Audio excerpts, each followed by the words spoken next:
अर्थ गीता में मोक्ष का सरल मार्ग भक्ति योग। समर्पण अर्थात भक्ति मार्ग द्वारा मुक्ति प्राप्त हो सकती है। यह मौलिक विचार गीता द्वारा स्थापित किया गया है। कर्म योग के लिए कार्य फल के प्रति अनिच्छा चाहिए। ज्ञान योग के लिए मन बुद्धि के लिए विशेष संस्कार चाहिए, किंतु भक्ति के लिए मात्र श्रद्धा का भाव चाहिए। श्रद्धा भाव से प्रभु को फूल या पत्ती भेंट करके मोक्ष प्राप्त हो जाता है।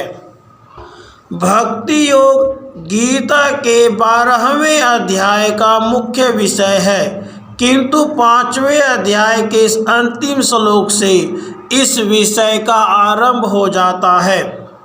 भोक्तारम यज्ञ तपसाम सर्वलोक महेश्वरम सुहृदम सर्वभूतानां ज्ञात्वा माम शांति मृच्छति। हे अर्जुन, जो मुझे सभी यज्ञों और तपों का भोक्ता समझता है, मुझे सभी लोकों का महेश्वर मानता है और सभी प्राणियों का हितैषी मानता है, वह शांति प्राप्त करता है। 9वें अध्याय में भगवान कहते हैं, अनन्यास चिन्तयन्तो माम ये जना पर्युपासते तेषां नित्याभियुक्तानां योगक्षेममेवाहम्यहम्। एकमात्र मेरा चिंतन करते हुए जो जन मुझे भजते हैं, उन निष्काम योगियों के सांसारिक हानि लाभ का भार मैं अपने ऊपर ले लेता हूँ। पत्रम पुष्पम फलम तोयम यो मे भक्तया पर्यच्छति तदहम भक्त्युपरहतम शानामि पर्यतयात्मनः। स्वच्छ चित्त के व्यक्ति की ओर से भक्ति पूर्वक पत्र पुष्प फल जल मुझे अर्पित किया जाए तो मैं उसे प्रेम पूर्वक स्वीकार करता हूँ। माम ही पार्थ वैपाश्रितया ये अपि सयुपापयो नयः स्त्रियो वेश्यास्तथा शूद्रास्ते अपि यान्ति पराम गतिम्। हे पार्थ, जो भी व्यक्ति मेरी शरण में आ जाता है, वह स्त्री हो, वैश्य हो, शूद्र हो, निम्न योनि में जन्म लेने वाला हो, उसे उत्तम गति प्राप्त होती है। इस श्लोक से प्रतीत होता है कि महाभारत के समय शूद्रों के साथ वैश्य और स्त्रियां भी निम्न कोटि की माने जाने लगी थी, किंतु भगवान बिना किसी भेदभाव के अपनी शरण में आने वालों को स्वीकार करते हैं। 10वें अध्याय में भगवान कहते हैं, मच्चिता मदगत प्राणा बोधयन्त परस्परं कथयन्तश्च माम नित्यं तुष्यन्ति च रमन्ति च तेषां सततयुक्तानां भजतां प्रीतिपूर्वकं ददामि बुद्धियोगं तं येन मामुपयान्ति ते। जिनके मन और प्राण मुझ में लीन हैं, जो सत्संग में परस्पर मेरे विषय में चर्चा करके संतोष और आनंद पाते हैं, जो भक्ति पूर्वक प्रेम से मेरा भजन करते हैं, मैं उन्हें ऐसी सुबुद्धि देता हूँ जिससे वे मुझे प्राप्त कर लेते हैं। साकार और निराकार उपासना का विषय।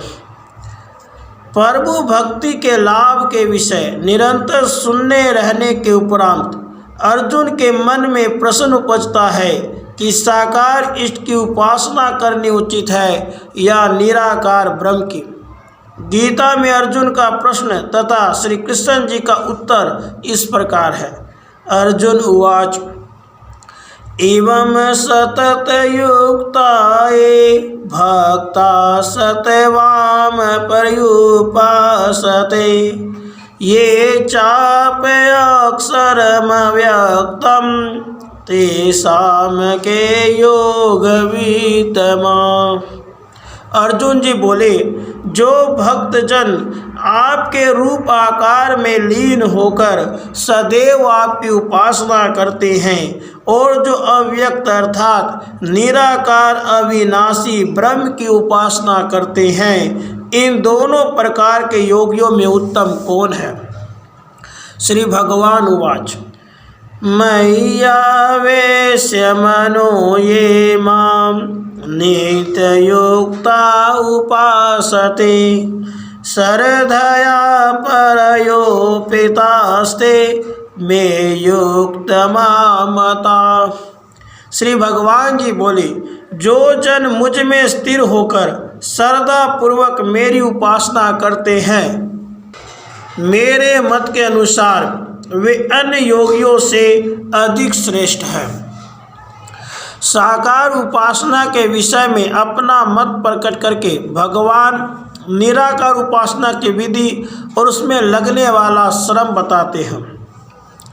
ये तव अक्षर मणि देशमव्यक्तं पर्युपासते सर्वत्र गमचिन्त्यं च कुटस्थं चलं ध्रुवम् सनियमेन्द्रियग्रामं सर्वत्र समबुधय ते प्राप्नुवन्ति मामेव सर्वभूतहिते रता।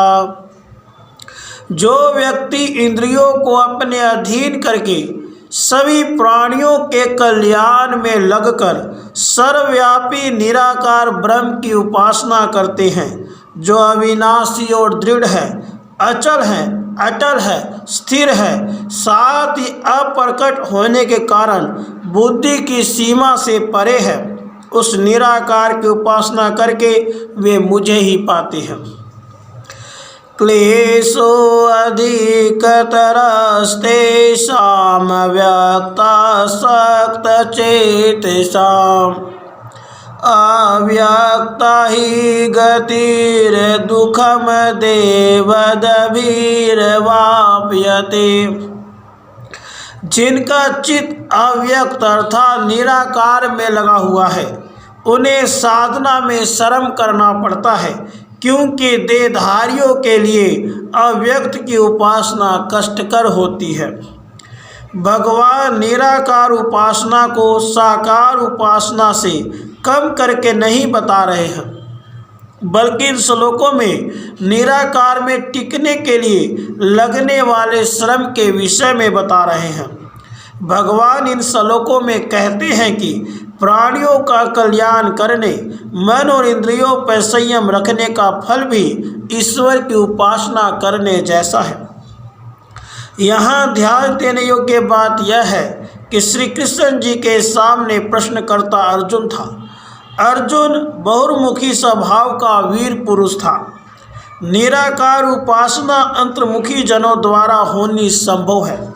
अर्जुन के सामने तो साक्षात श्री कृष्ण थे, जिनके सामने भगवान साक्षात न हो, उनके लिए अपने इष्ट की मूर्ति या उसके प्रतीक की पूजा भी साकार उपासना जैसी है। व्यक्ति के स्वभाव और प्रवृत्ति के अनुसार भगवान अन्य देवताओं की उपासना को भी फलप्रद बताते हैं।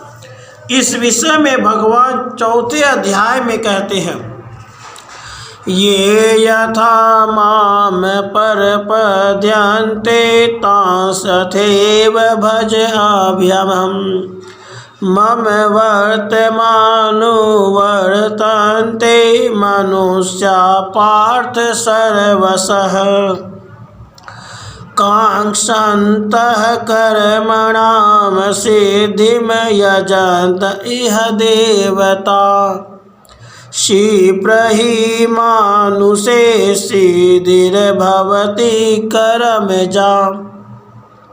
हे पार्थ, जो जन जिस भाव से मेरी शरण में आते हैं मैं उनके भाव के अनुसार उन्हें स्वीकार करता हूँ। अपनी अपनी बुद्धि के अनुसार सभी मनुष्य मेरे मार्ग पर चलते हैं।